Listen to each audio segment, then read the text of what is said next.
Hey everyone.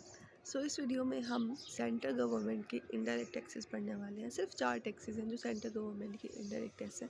तो first समझ लेते हैं कि कस्टम ड्यूटी टैक्स। फर्स्ट आ जाता है हमारा कस्टम ड्यूटी टैक्स। क्या होता है? जब भी हमारे इंटरनेशनल बॉर्डर से कुछ इम्पोर्ट होता है या कुछ एक्सपोर्ट होता है तो वहाँ पे ना कस्टम ड्यूटी वाले खड़े होते हैं।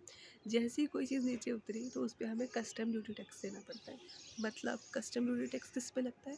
जब कुछ भी एक्सपोर्ट होता है, हमारे देश से कुछ भी बाहर जा रहा है, ठीक है, बेचने के लिए, ठीक है, या फिर बाहर वाले देश से हमारे देश में आ रहा है कुछ सेल करने के लिए, सेम चीज़ बेचने के लिए, तो फिर उस पर कस्टम ड्यूटी टैक्स देना पड़ता है। ठीक है, जिस भी कंपनी की वो चीज़ है उस कंपनी को। ठीक है, अब ये इनडायरेक्ट टैक्स कैसे हुआ? कस्टम ड्यूटी वालों ने टैक्स लिया कंपनी से, वो अपने रीजनल ऑफिस भेजेंगे, फिर उनका कहीं हेड क्वार्टर होगा, वो अपने हेड क्वार्टर भेजेंगे, हेड क्वार्टर से वो आगे जाएगा गवर्नमेंट के पास, सेंट्रल गवर्नमेंट के पास। तो बीच में कितने सारे इंटरमीडिएटर्स आ गए, इस वजह से ये है क्या हमारा इनडायरेक्ट टैक्स। नेक्स्ट है हमारा एक्साइज ड्यूटी टैक्स। अब एक्साइज ड्यूटी टैक्स क्या होता है? जो सीएनजी पेट्रोल होता है, ठीक है, सीएनजी पेट्रोल, एलपीजी या कोई भी चीज़ जिसका प्रोडक्शन हो, ठीक है, जो बनाई जाए डायरेक्ट, उस पर लगता है हमेशा हमारा क्या? Excise duty tax.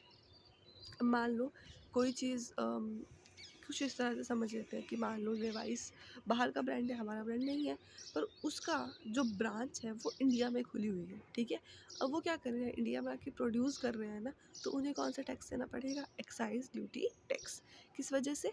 वो बाहर का ब्रांड है, इंडिया में आके प्रोड्यूस कर रहा है। मान लो उसकी ब्रांच खुल रखी है मुंबई में, ठीक है, तो मुंबई जो गवर्नमेंट है, ठीक है, उन्हें भी टैक्स देना पड़ेगा। जो मतलब महाराष्ट्र की गवर्नमेंट है, हमारी स्टेट गवर्नमेंट, उन्हें भी टैक्स देना पड़ेगा, ठीक है। लेवाइस की कंपनी को 18% टैक्स किसे देगी? स्टेट गवर्नमेंट को।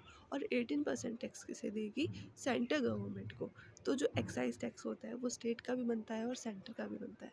तो अगर कोई भी चीज़ प्रोड्यूस होती है तो उस पर कौन सा टैक्स लगता है? हमारा एक्साइज टैक्स। पर अब एक्साइज टैक्स नहीं बोलते, उसे किसके अंडर इंक्लूड कर दिया गया है? जीएसटी के इंक्लूड कर दिया गया है जीएसटी के अंदर। तो अब बस ये लिखा होता है इंक्लूडिंग ऑल जीएसटीज या फिर इंक्लूडिंग ऑल टैक्सेस। नेक्स्ट है हमारा सर्विस टैक्स। अब सर्विस टैक्स क्या होता है वो समझते हैं। मान लो आपने जोमेटो से खाना ऑर्डर किया। अब जब आप जोमेटो से खाना ऑर्डर करते हो ना, तो उस पर लिखा होता है कि इंक्लूडिंग ऑल टैक्सेस। वो जो जोमेटो ने हमें सर्विसेज प्रोवाइड करी ना, उस पर हमें टैक्स देना पड़ता है।